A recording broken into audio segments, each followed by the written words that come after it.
I'm Lederhosen Jurgen, and this is how to link Salesforce to Office 365 and the options.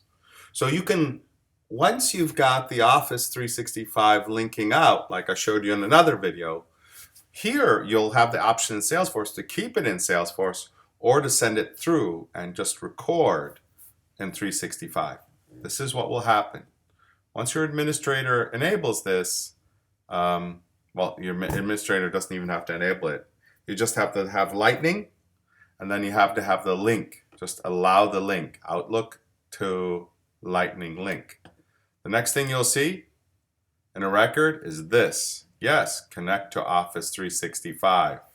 So when you're, for instance, in a lead in Lightning, right? And then you click here, and what you'll then see is this. And you can link it to the sandbox to test. And that's what I would recommend. So it's pretty straightforward. Once you see the other video, how to link 365 to Salesforce, you don't have to have any admin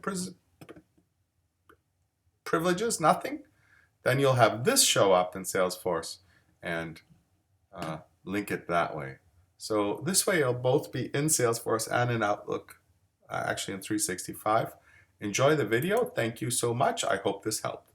Thank you and have a great Salesforce 365 day.